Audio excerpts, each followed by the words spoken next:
आज क्या है, ट्यूसडे। इस संडे टेस्ट होगा चैप्टर, अभी कौन सा हुआ है, चैप्टर 9 का और 10 का। 9 छोटा सा है और 10 का, पहले 10 का ले लेते हैं। फ्लूइड का टेस्ट होगा, ठीक है। तो आप लोग फ्लूइड संडे तक प्रिपेयर कर ले, फ्लूइड का टेस्ट होगा, ठीक है। Okay sir. अभी हमने लास्ट क्लास में जो पढ़ा वो पढ़ा CP minus CB is equal to R, ठीक है। तो CP minus CB is equal to R, ये मेयर्स फॉर्मूला पढ़ा, जिसमें आर क्या है, गैस कांस्टेंट है, ठीक है। आर क्या है, गैस कांस्टेंट है। अब देखो यहाँ पे ना दो फॉर्मूले हम यूज करेंगे फॉर न्यूमेरिकल पर्पस। अगर हम न्यूमेरिकल पर्पस देखें तो हम इसको क्या करेंगे, मतलब कि न्यूमेरिकल पर्पस से यूज करेंगे। तो दो तरीके से फॉर्मूला यूज हो सकता है, एक तो ये हो गया और एक हो गया CP minus CB is equal to R by J, जिसमें जे की वैल्यू गिवन होगी, ठीक है। तो कब यूज करेंगे, अगर ये कब यूज करेंगे जब सीपी और सीवी जो है यूनिट्स ऑफ वर्क में हो। किसमें हो, units of work, R in units of work. Work की यूनिट जूल और अर्ज इस केस में हो। और ये जब होगा जब सीपी और CV are in units of heat, sorry, heat के फॉर्म में हो। तो हीट का फॉर्म का मतलब क्या हो गया, हीट के फॉर्म का मतलब हो गया कैलोरी, ठीक है, कैलोरी के फॉर्म में हो। तो उस केस में हम क्या करेंगे कि ये जो फॉर्मूला है इसका यूज हम करेंगे आर बाय जे का, जिसमें जे की वैल्यू गिवन होगी, ठीक है। दूसरा एक चीज और है, that is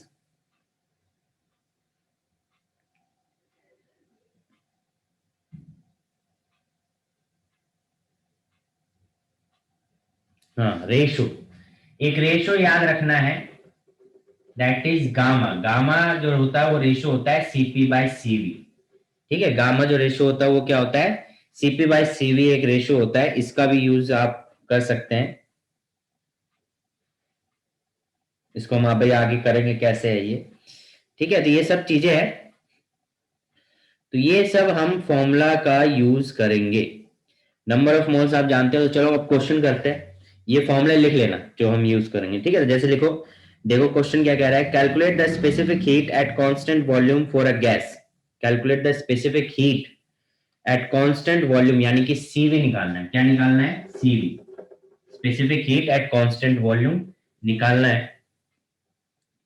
given specific heat at constant pressure, CP दे रखा है, दैट इज 6.85। क्या दे रखा है, 6.85 कैलोरी पर केल्विन, कैलोरी पर मोल पर केल्विन, ठीक है।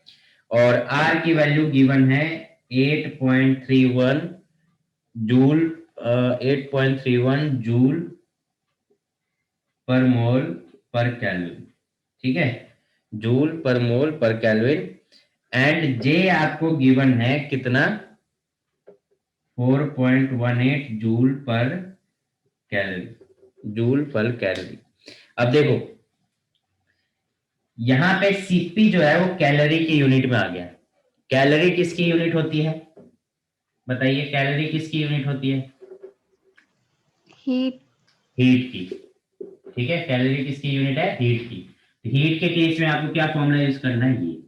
तो यहाँ पे फॉर्मूला आपको क्या निकालना है, लगाओगे, अप्लाई करोगे, CP minus CV is equal to R by J, क्योंकि आपको यूनिट किस में दे रखी है, सीपी किस में दे रखी है, कैलोरी के फॉर्म में। तो सीपी आपका क्या आ गया, सीपी है 6 सीपी आपको निकालना क्या है, सीवी। सीवी के लिए सॉल्व करोगे तो सीवी इज इक्वल टू क्या आ जाएगा, ये इधर आएगा, तो सीपी माइनस आर बाय जी। तो सीपी कितना है 6.85, आर कितना है 8.31, और जे की वैल्यू होगी 4.18। इसको आप सॉल्व करोगे तो सॉल्व करने पे आपको सीपी कितना मिल जाएगा, 4.8, 0.62 कैलोरी पर मोल पर केल्विन। ठीक है, ये वैल्यू मिलेगी। क्लियर है कैसे किया, क्यों किया ये? Yes, sir.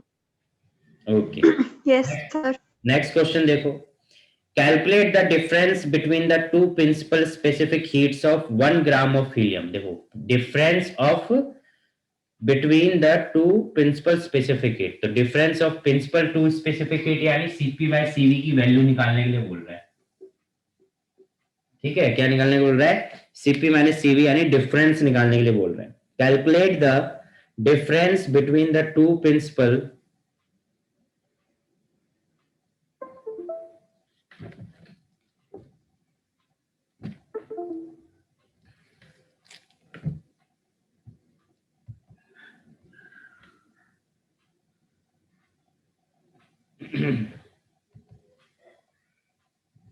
ठीक है, तो अभी कंटिन्यू करते हैं। तो क्वेश्चन क्या कह रहा था? Calculate the difference between the two principal specific heats of 1 gram of helium gas at STP. STP क्या हो? Standard temperature and pressure. ठीक है, given atomic weight of helium 4 and J is equal to दे रखा है 4.186, वही same दे रखा है। R की वैल्यू 8.31। तो देखो एक फॉर्मूला और है, जब 1 ग्राम ऑफ यूनिट की बात हो, यानी 1 ग्राम किसी भी मास की बात हो, तो फॉर्मूले में जो चेंज आता है वो आता है Cp-Cv is equal to R। तो R जो है वो कैपिटल R की जगह स्मॉल r आ जाता है। ठीक है, कैपिटल R की जगह क्या आ जाता है? स्मॉल r आ जाता है। बात वही है कि Cp यूनिट वाला हिसाब वही है, बस ये R और ये कैपिटल R की जगह स्मॉल r आ जाएगा। अब स्मॉल r निकलेगा कैसे? स्मॉल r निकलता है आर एम जी के बेस पे। ठीक है, स्मॉल r जो होता है वो किसके बराबर होता है? R/m, या इसको यूं लिख लो R/m। ठीक है, ये होता है स्मॉल r। तो यहां पे क्या बोल दिया? 1 ग्राम ऑफ हीलियम। ठीक है, तो ये जो फॉर्मूला यूज करना है किसके लिए यूज करना है? फॉर 1 ग्राम के लिए। ठीक है, तो 1 ग्राम ऑफ हीलियम के लिए बोल दिया है, तो Cp-Cv इज इक्वल टू क्या हो जाएगा? R/m और J। ये बात क्लियर हुई? क्योंकि स्मॉल r की जगह पे ये पुट करोगे R/m, और क्योंकि यहाँ पे भी वैल्यू जो दे रखी है वो कैलोरी के फॉर्म में है, तो आप कैलोरी के फॉर्म में लिखोगे तो फॉर्म में J लगाना पड़ेगा। इतनी बात क्लियर है? Yes, sir. तो Cp-Cv आपको निकालने के लिए बोला है। कैपिटल R 8.31 दे रखा है। अब मास क्या है? Total mass of substance. तो टोटल मास हीलियम का कितना दे रखा है? 4। तो 4 इंटू में J की वैल्यू कितनी होती है? इसमें दे रखी है J की वैल्यू 4.186। 4.186। तो आपका आंसर जो आएगा सॉल्व करने पे वो आ जाएगा 0.496। 0.496 कैलोरी पर ग्राम पर केल्विन। ठीक है, कैलोरी पर ग्राम पर केल्विन। ये Cp-Cv का डिफरेंस आ जाएगा। इतनी बात क्लियर है? Yes, sir. तो आपको पता चल गया कि किस तरीके से Cp और Cv का डिफरेंसेस निकालना है और कहाँ पे क्या फॉर्मूला लगाना है। अगर 1 ग्राम की बात करेगा तो कैपिटल R की जगह स्मॉल r यूज होगा, और अगर 1 ग्राम की बात नहीं कर रहा है तो कैपिटल R यूज करोगे। दूसरा, अगर हीट की यूनिट में दे रखा है Cp/Cv तो अपॉन में J लगाना पड़ेगा, और वर्क की यूनिट की फॉर्म में दे रखा है यानी जूल में दे रखा है तो आपको सिंपल R रखना है। ये बात क्लियर है ना? Yes, sir. तो ये थे Cp और Cv के न्यूमेरिकल इस टाइप के। तो पीडीएफ में से भी देख लेना आप लोग, पीडीएफ में से इसको क्रॉस चेक कर लेना, और उसमें जो न्यूमेरिकल्स हैं इसके बेस पे वो सॉल्व कर लेना। ठीक है, नेक्स्ट टॉपिक डालो थर्मोडायनेमिक प्रोसेस। Thermodynamic process.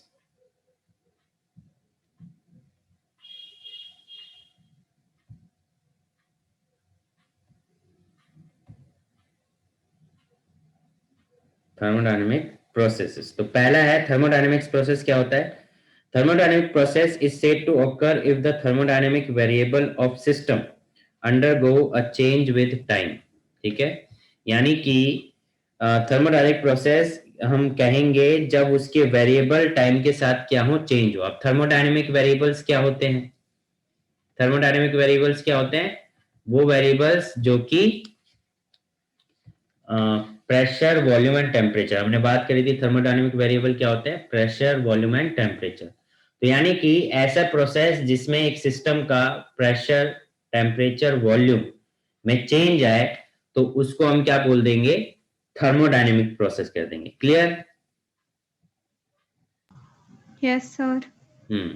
तो आपको क्वेश्चन नंबर 5 तक क्वेश्चन सॉल्व करने हैं. पीडीएफ के अंदर 5 अभी तक हमने जितने टॉपिक करे उसके बेस पे आपको करने हैं 9 तक. ठीक है, अभी तक जितना भी हमने पढ़ लिया आपको 9 तक क्वेश्चन पीडीएफ से हो जाने चाहिए. ठीक है, नेक्स्ट क्वेश्चन है thermodynamic process. Definition is there in the PDF. Next, type of thermodynamic process. कितने टाइप के होते हैं?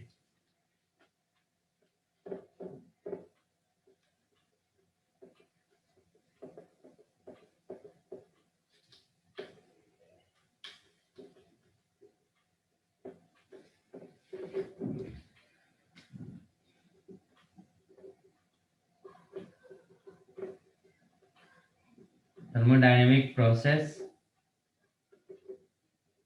अब इसमें टाइप की अगर हम बात करें तो यहाँ पे कितने टाइप के प्रोसेस होते हैं? 4. पहला है isothermal process. First is isothermal process. अब आइसोथर्मिक प्रोसेस में क्या होता है? ऐसा थर्मोडायनेमिक प्रोसेस जिसके अंदर टेम्परेचर क्या होता है? कांस्टेंट. यानी चेंज इन टेम्परेचर, टेम्परेचर क्या रहेगा? Constant.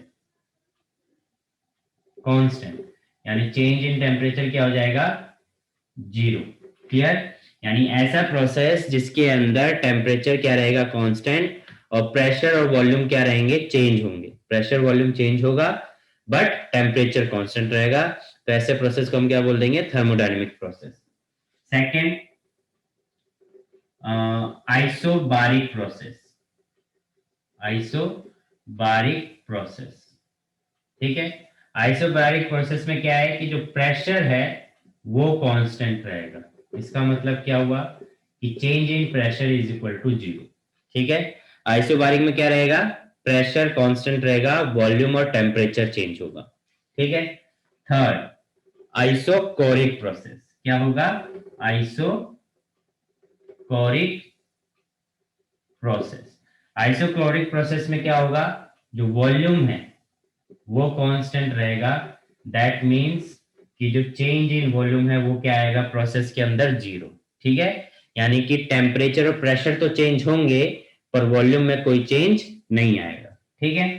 Fourth, adiabatic process.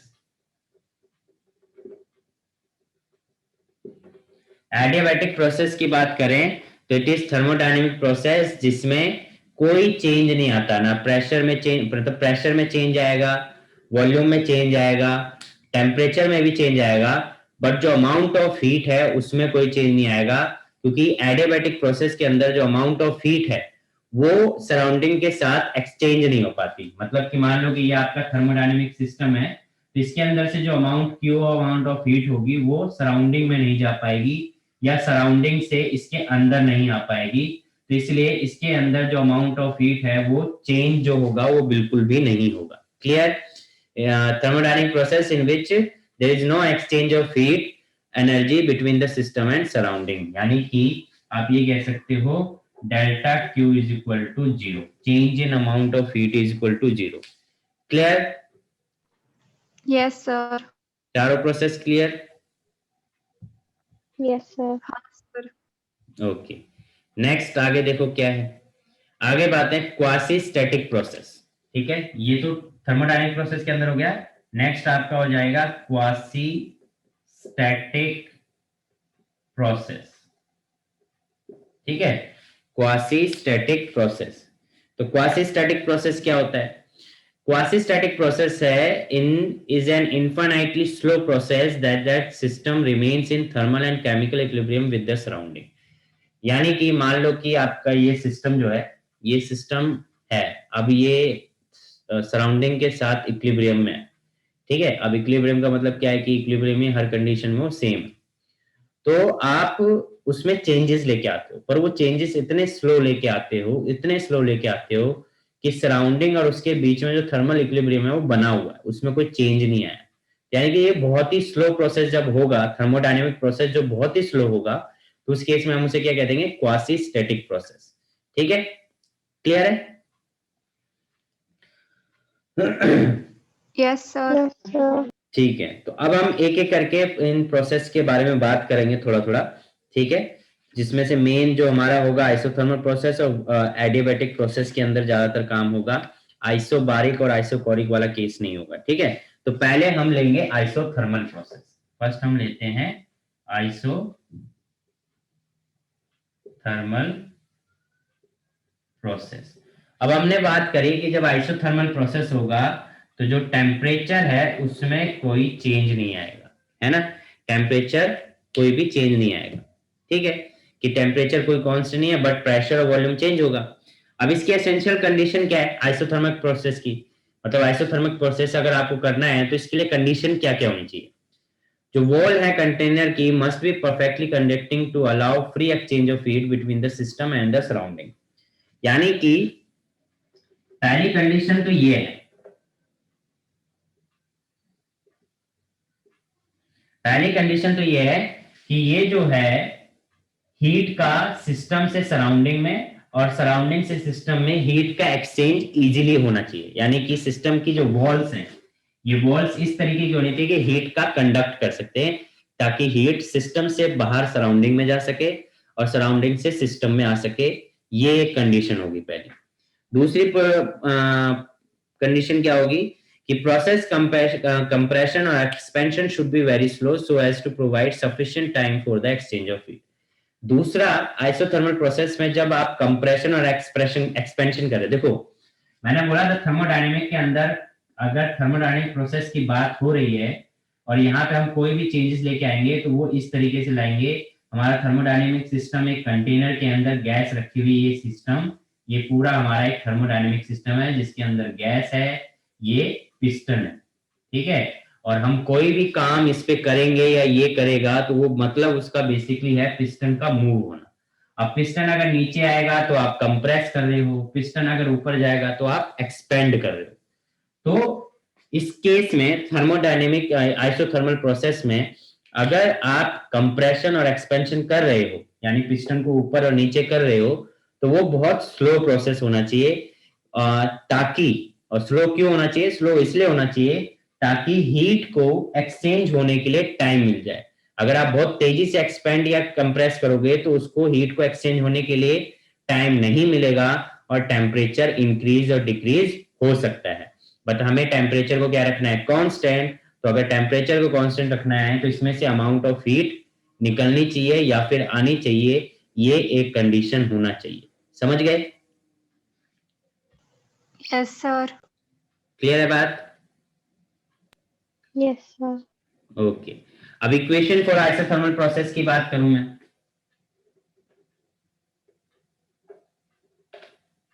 Equation for isothermal process,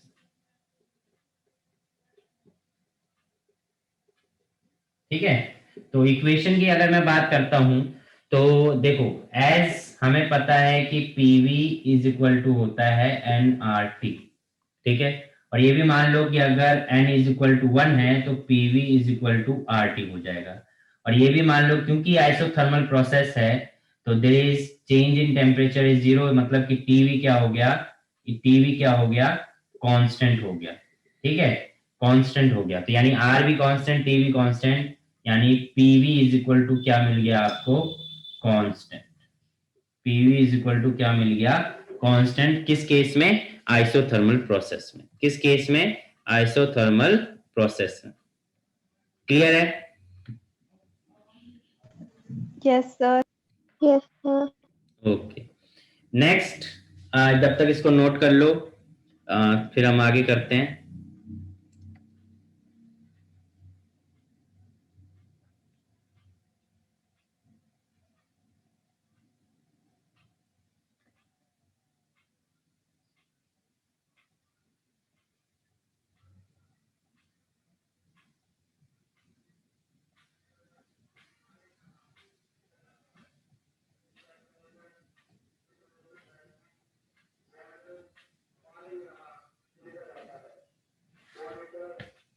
कर लिया नोट? हाँ सर, हो गया। एक मिनट।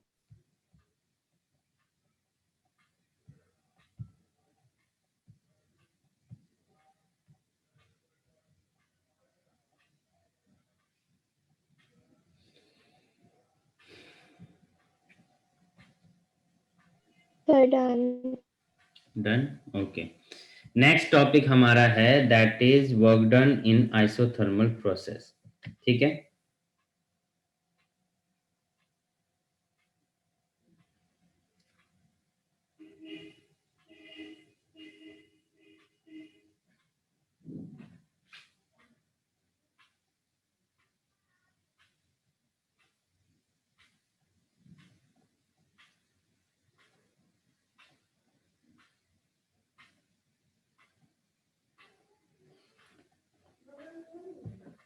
ठीक है। तो ये हो गया। दूसरा हम क्या कह सकते हैं कि हम नेक्स्ट टॉपिक जो कर रहे हैं that is work done in isothermal process. तो इन आइसोथर्मल प्रोसेस वर्क डन निकालेंगे।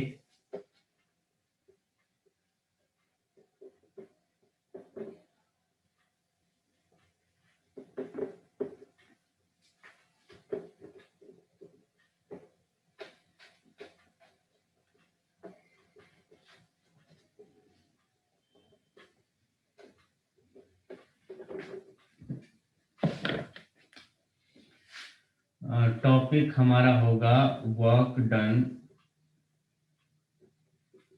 Isothermal process. ठीक है, तो आपके पास क्या है, एक कंटेनर है, यहां बना देते हैं यहाँ पे।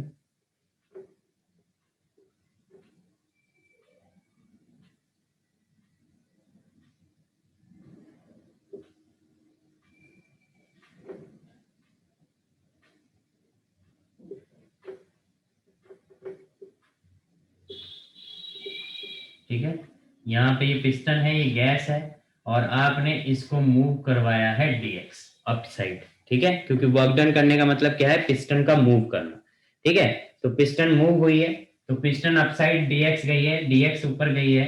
तो इसको आप क्या कर सकते हो, या इस तरीके से बना लो, ये ऊपर गई है तो ऊपर पहुंच चुकी है, तो ऐसे कर लो। ठीक है, और यहाँ से ये ऊपर गई है, और ये इसके अंदर क्या है, गैस। तो गैस एक्सपेंड करेगी। तो अगर अमाउंट ऑफ वर्क डन निकालना है, क्या निकालना है, अमाउंट ऑफ वर्क डन निकालना है, तो आप क्या करोगे, work done by gas in expansion. ठीक है, बाय एक्सपेंशन बाय dx। तो dx एक्सपेंशन हुआ है, तो work done is equal to small amount of work done जो होगा वो क्या होगा, फोर्स इनटू में डिस्प्लेसमेंट, फोर्स क्या होगा आपका, प्रेशर इनटू एरिया इनटू में dx। ये बात समझ में आई? Yes sir. क्योंकि प्रेशर इज इक्वल टू क्या होता है, फोर्स अपॉन में एरिया, तो फोर्स इज इक्वल टू क्या हो जाएगा, प्रेशर इनटू एरिया, और डिस्प्लेसमेंट कितना हुआ है, dx, तो फोर्स इनटू में डिस्प्लेसमेंट, ये क्या हो गया, अमाउंट ऑफ वर्क डन। अब आपको बताया था कि a dx क्या होता है, change in volume. a dx क्या होता है, चेंज इन वॉल्यूम, या बोलो वॉल्यूम। अगर आपको मेरे को याद हो कि वॉल्यूम का एक फॉर्मूला लिखाया था, एरिया इनटू हाइट, इसका एरिया a हो गया और हाइट की जगह पे dx आ गया। ये बात क्लियर है? Yes sir. तो आप लिख सकते हो कि P इंटू में dv। ठीक है, साइड में जहां पे लिख दोगे कि a dx जो है वो dv के बराबर है।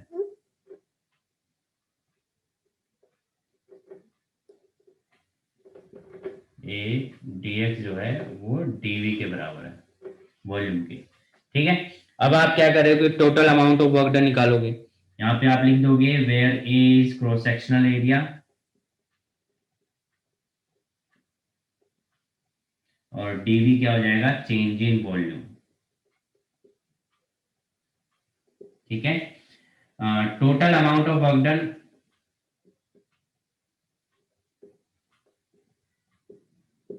आइसोथर्मली, क्योंकि आप आइसोथर्मली कर रहे हो,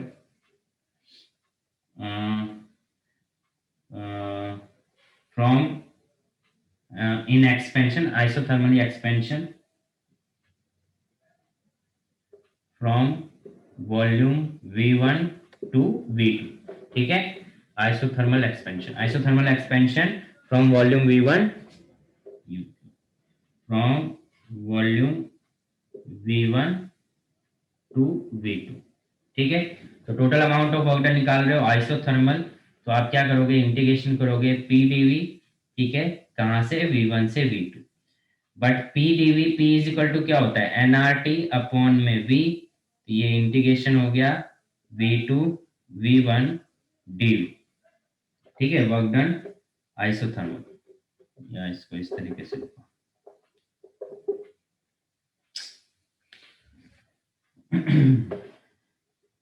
पहले small amount of work done लिखेंगे ना, तो आप ये दिखा दो DW और DW की जगह पुट कर दो P dV V1 से V2। फिर वर्क डन आइसोथर्मल आपने निकाला, इंटीग्रेशन ऑफ V1 से V2 P dV, P की जगह आप क्या पुट कर दोगे, V1 से V2 nRT अपॉन में V dV। अब nRT में n क्या है, कांस्टेंट है, nRT क्या है, कांस्टेंट है, तो nRT कांस्टेंट होगा, तो कांस्टेंट की जगह पे आप क्या करोगे, कांस्टेंट को बाहर निकाल दोगे, यानी nRT बाहर और अंदर क्या बच गया, V1 से V2 1 अपॉन में V dV। इतनी बात क्लियर? Yes sir. आगे देखो, आगे इसको कंटिन्यू करेंगे। अब 1 बाय dV का इंटीग्रेशन क्या होगा,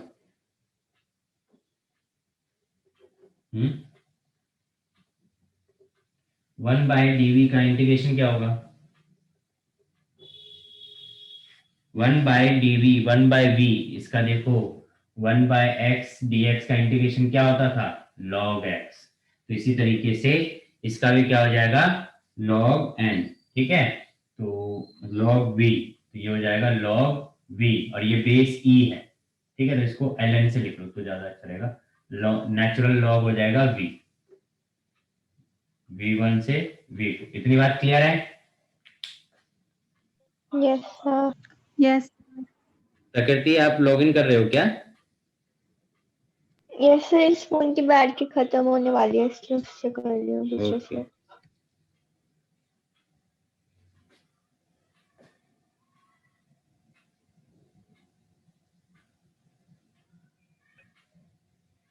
ठीक है, तो nRT natural log v v2 by v1, आप लिमिट पुट करोगे तो ये क्या आ जाएगा आपका, nRT नेचुरल लॉग क्या होगा आपका, ln v2 minus ln v1।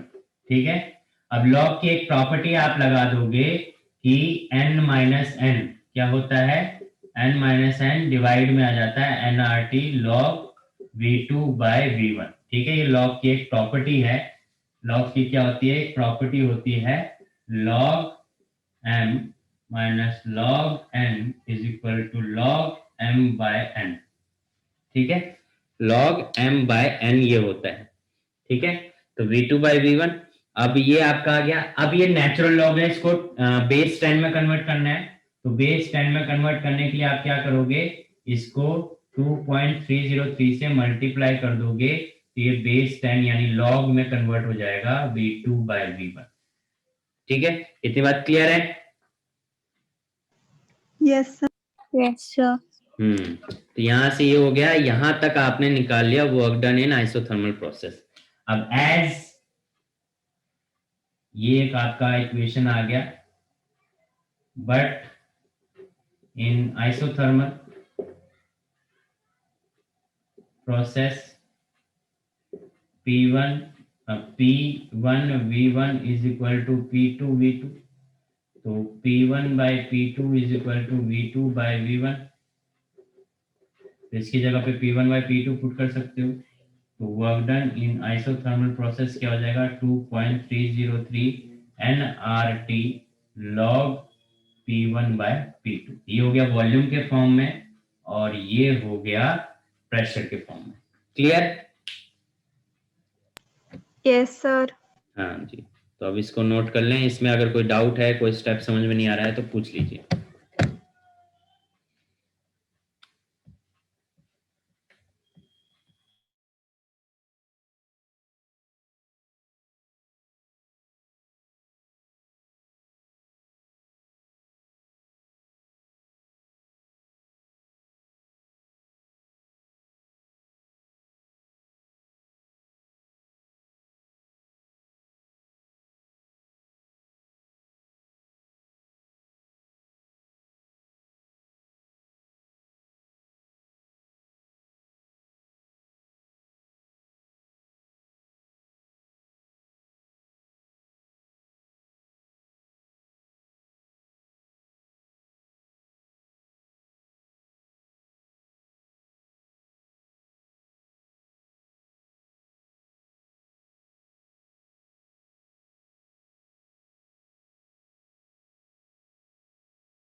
Sir हो गया।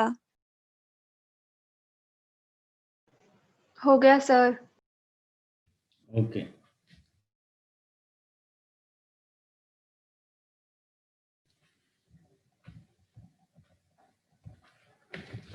अब नेक्स्ट पॉइंट है एडियाबैटिक प्रोसेस। हमने 4 प्रोसेस पढ़े, आइसोथर्मल, आइसोबारिक, आइसोकोरिक और एडियाबैटिक। तो हमने पहला केस करा आइसोथर्मल, जिसके अंदर हमने आइसोथर्मल वर्क डन निकाला। तो वर्क डन आइसोथर्मल आपसे पूछा जाए तो आपसे ये फॉर्मूला लगाना होगा, ये फॉर्मूला अप्लाई करना होगा। ठीक है, तो इस तरीके से आप क्वेश्चंस को अप्लाई कर सकते हैं।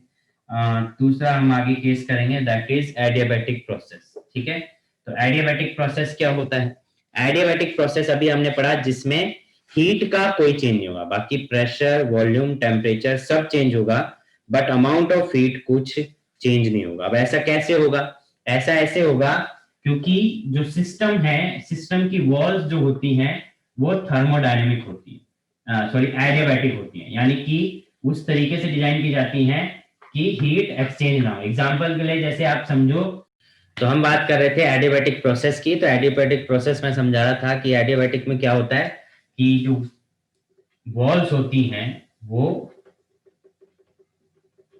एडियाबैटिक वॉल्स होती हैं, यानी कि इस तरीके से मोटी होती हैं, जिसका एक आप एग्जांपल प्रैक्टिकल डेली लाइफ में कर सकते हो कि थर्मस की जो बोतल होती है उसके अंदर गर्म चाय डालोगे तो गर्म ही रहती है, ठंडी डालोगे तो ठंडा ही रहता है ना। तो वो क्या होता है, थर्मस बोतल क्या है, एक तरीके से एडियाबैटिक है। वो क्यों होता है? क्योंकि अंदर की हीट बाहर नहीं जा पा रही है और बाहर की हीट अंदर नहीं आ पा रही है। तो वो टेम्परेचर मेंटेन रहता है अंदर, यानी अमाउंट ऑफ हीट मेंटेन रहती है। क्लियर? Yes sir. तो ये हो गया एडियाबैटिक प्रोसेस। अब एसेंशियल कंडीशन क्या है, इसकी कंडीशन क्या होंगी एडियाबैटिक प्रोसेस करने की कि आपका एडियाबैटिक प्रोसेस बना रहे? तो एडियाबैटिक प्रोसेस की कंडीशन जो है वो है work done, the walls of container must be perfectly insulated, जो मैंने बताया कि इसकी जो वॉल है वो कैसी होनी चाहिए, इंसुलेटेड होनी चाहिए, यानी कि इसमें से हीट एक्सचेंज ना हो सके। ठीक है। The process of compression and expansion should be sudden so that heat does not get time to get exchange with the surrounding. दूसरा, जैसे कि आइसोथर्मल प्रोसेस में क्या कह रहा था कि जो प्रोसेस है वर्क डन का करने का जो प्रोसेस है, यानी एक्सपेंशन और कंप्रेशन जो हम आइसोथर्मल प्रोसेस में कर रहे थे वो स्लो कर रहे थे। क्यों? क्योंकि हीट को एक्सचेंज होने के लिए टाइम मिल जाए। यहाँ पे उल्टा करना है, यहाँ पे क्या करना है कि जो एक्सपेंशन है और कंप्रेशन है वो बहुत सडन होना चाहिए ताकि हीट को एक्सचेंज होने के लिए टाइम ना मिले। ठीक है, तो हीट एक्सचेंज ही नहीं हो पाएगा और प्रेशर टेम्परेचर वॉल्यूम में सब में चेंज आएगा पर हीट एक्सचेंज नहीं हो पाएगा, तो सडन चेंज में ऐसा कुछ नहीं होगा। तो ऐसे केसेस में हमें सडन चेंजेस करना है तो वो एडियाबैटिक प्रोसेस कहलाएगा। क्लियर है बात? Yes sir. अब हम निकालेंगे adiabatic relation between P, V and T. ठीक है, तो प्रेशर वॉल्यूम एंड टेम्परेचर में हम क्या निकालेंगे? Adiabatic relations. तो adiabatic relation between P, V and T. तो पहले हम निकालेंगे, फर्स्ट हम निकालेंगे relation between P and V. ठीक है, relation between P and V. Clear है बात? अब इसको देखो कैसे निकालेंगे रिलेशन। अब यहाँ पे इक्वेशंस का इंपॉर्टेंट रोल है। इक्वेशन जो हमने पढ़ी है वो हम यहाँ पे ध्यान रखेंगे, जैसे कि according to first law, according to first law हमने क्या पढ़ा? फर्स्ट लॉ ऑफ थर्मोडायनेमिक हमने क्या पढ़ा? फर्स्ट लॉ ऑफ थर्मोडायनेमिक हमने पढ़ा कि फर्स्ट लॉ ऑफ थर्मोडायनेमिक हमने पढ़ा, फर्स्ट लॉ ऑफ थर्मोडायनेमिक हमने पढ़ा कि अगर किसी को अमाउंट ऑफ हीट, किसी भी सिस्टम को अमाउंट ऑफ हीट दे रहे हो तो वो दो जगह यूज होगी, एक उसका इंटरनल एनर्जी को बढ़ाने में, दूसरा वर्क डन करने में, है ना, कुछ अमाउंट ऑफ वर्क डन करने में। तो ये अमाउंट ऑफ वर्क डन होगा। क्लियर है? तो डेल्टा कह लो या डीवी कह लो, डी के सेंस में ले लेते हैं क्योंकि स्मॉल ले रहे हैं। ठीक है, ये चीज है। बट जो du होता है वो क्या होता है? अगर हम एट कांस्टेंट प्रेशर देखें फॉर 1 मोल के लिए, फॉर 1 मोल के लिए, फॉर 1 मोल ऑफ गैस के लिए जो कांस्टेंट वॉल्यूम, क्योंकि हम एट कांस्टेंट वॉल्यूम देख रहे हैं, तो du is equal to at constant volume क्या होता है? dv dt। तो cv is equal to at होता है du by dt। ठीक है, cu इज इक्वल टू क्या होता है? dv by dt होता है। और अभी आपने अमाउंट ऑफ वर्क डन निकाला था जो कि क्या आया था? pdv। ठीक है, बट इन एडियाबैटिक, एडियाबैटिक में क्या होता है? एडियाबैटिक में जो अमाउंट ऑफ हीट है उसमें कोई चेंज नहीं आता, अमाउंट ऑफ हीट जो होता है उसमें कोई चेंज नहीं आता। अच्छा, यहां तक किसी को कोई डाउट? No no. सर। ठीक है, तो ये हो गई फर्स्ट लॉ ऑफ थर्मोडायनेमिक्स, यानी कि जो अमाउंट ऑफ हीट सिस्टम को दे रहे हो वो दो पार्ट में यूज होगी, एक इंटरनल एनर्जी को इंक्रीज करने के लिए, दूसरा वर्क डन करने के लिए।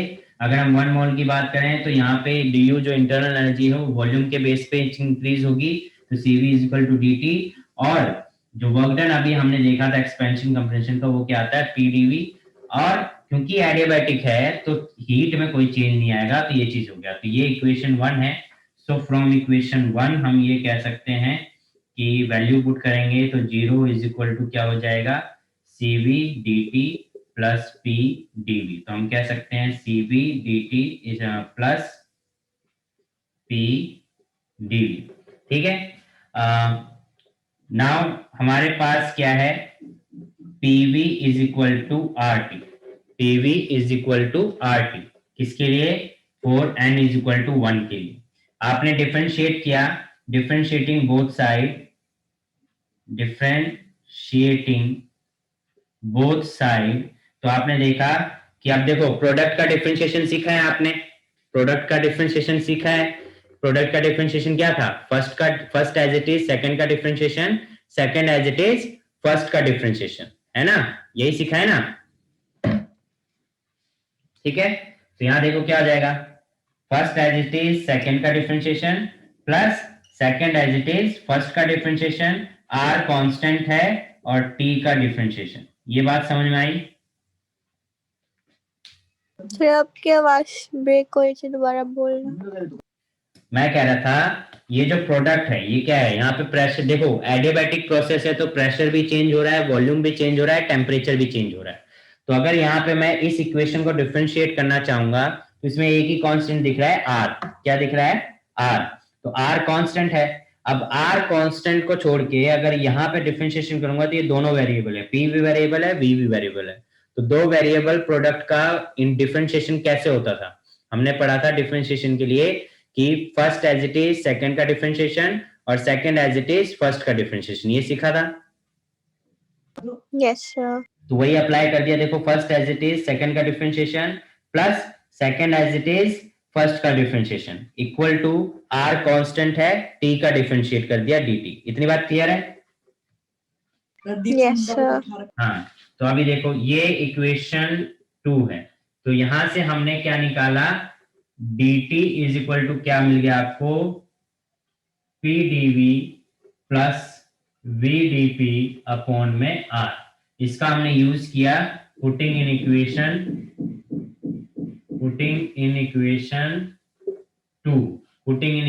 2। इक्वेशन 2 में पुट किया तो क्या आया, cv dt की जगह पे क्या पुट कर दोगे, ये पूरा, तो ये आ गया p dv plus v dp upon में r bracket plus p dv is equal to 0, है ना?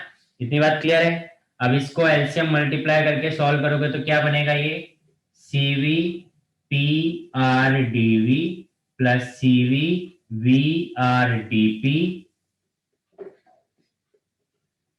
Plus p r dv is equal to 0। यहां तक बात क्लियर हुई कि नहीं हुई? सर क्लियर है। Yes sir. ठीक है, क्या किया है, देखो ये अंदर मल्टीप्लाई कर दिया है तो इसमें cv आ गया, cv आ गया, और r का एलसीएम लोगे, सॉरी यहाँ पे r नहीं आएगा, यहाँ पे r नहीं आएगा, सिर्फ इसमें r आएगा। ठीक है, सिर्फ इसमें r आएगा। तो ये हो गया dv और ये हो गया dp। इतनी बात क्लियर है? Yes sir. ठीक है, अब Yes, देखो sir. यहाँ पे हम क्या कर सकते हैं, इनमें से इसमें और इसमें pdv कॉमन लेंगे तो क्या बन जाएगा, cv dp plus cv plus r p dv is equal to 0। अब cv प्लस r क्या होता है, cp क्या होता है, cp इज इक्वल टू 0। ठीक है, इज इक्वल टू 0। अब यहाँ पे देखो ये क्या होता है, साइड में लिख सकते हो या नीचे लिख सकते हो, क्योंकि cp minus cv is equal to r होता है। तो cp इज इक्वल टू क्या हो जाएगा, cv प्लस r हो जाएगा, जिसकी जगह पे cp पुट कर सकते हैं। क्लियर है ये बात? Yes sir. खत्म हो गई। ये बात समझ में आई? अब आगे देखो क्या कंटिन्यू कर सकते हैं। आगे हम क्या करेंगे, डिवाइडिंग बाय cv pvv। ठीक है, dividing by cv vp, divide करोगे तो यहाँ देखो cv v dp है, divide by cv vp plus cp p dv divide by cv vp is equal to 0। तो देखो यहाँ cv से cv गया, v से v गया, तो क्या बचा, dp बाय p प्लस यहाँ पे क्या बचेगा, p से p गया और cp बाय cv बचेगा, तो इसको हम गामा लिख सकते हैं, cp बाय cv को हम क्या लिख सकते हैं, गामा, और क्या बच जाएगा, dv by v is equal to 0। ये बात समझ में आई? Yes sir. गामा क्या है यहाँ पे, cp बाय cv। ठीक है, अब इसका क्या कर देंगे, इंटीग्रेशन। अब हम इसका क्या करेंगे, इंटीग्रेशन। इंटीग्रेशन। तो इंटीग्रेशन करोगे तो देखिए, इंटीग्रेशन करेंगे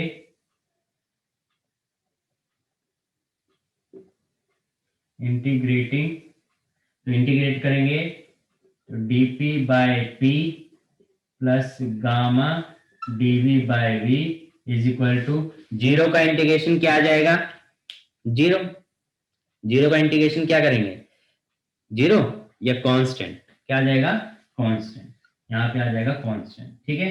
और यहाँ पे dp बाय dp का इंटीग्रेशन क्या होगा, log p, है ना, क्या कर सकते हो, log p प्लस गामा बाहर आ जाएगा, क्या आ जाएगा, log v is equal to C. अब गामा देखो प्रॉपर्टी होती है, जो गामा होता है वो आके ऊपर चला जाता है, log p plus log v की power gamma is equal to C, ठीक है।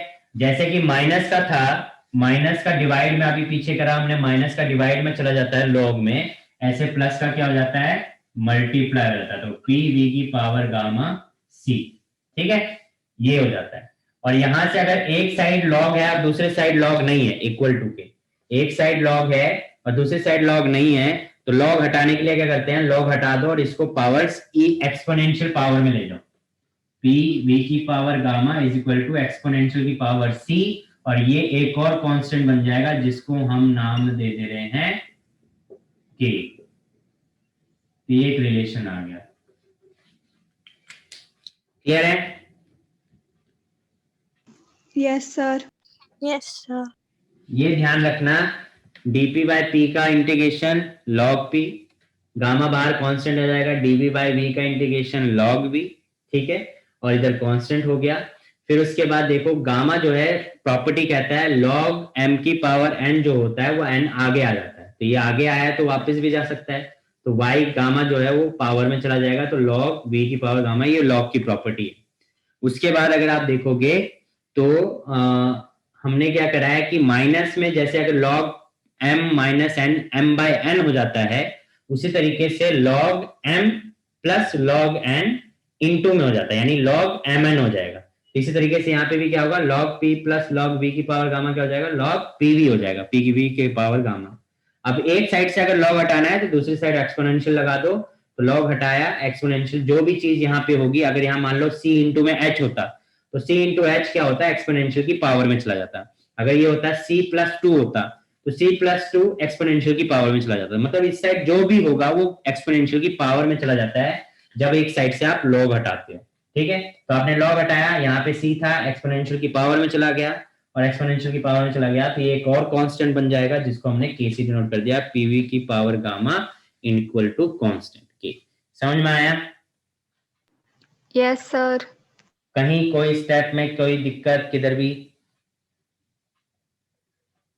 सर आपकी आवाज कट रही है। मैं कह रहा हूँ कहीं कोई भी दिक्कत कोई से स्टेप में? No sir. प्रकृति क्लियर है। क्लियर है? तो चलिए इसका स्क्रीनशॉट ले लीजिए और इसको नोट कर लेना, ठीक है। अभी कॉपी में मिलते हैं फिर। ये अभी एक रिलेशन निकाली है, अभी दो रिलेशन निकाली है, पीवी निकाल लिया, वीटी निकालना है और पीटी भी निकालना है, ठीक है। तो दो रिलेशन और निकलेंगे, तो उसको नेक्स्ट क्लास में कंटिन्यू करेंगे। वो छोटी छोटी हैं, ये पहली बड़ी होती है, वो छोटी छोटी हैं, इतने इतने में हो जाएंगी। Okay sir.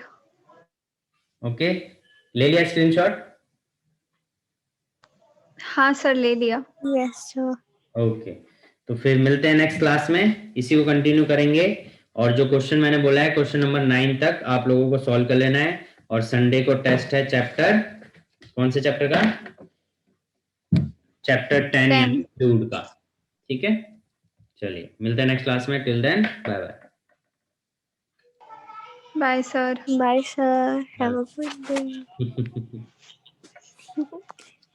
Have a good day, you too. Bye.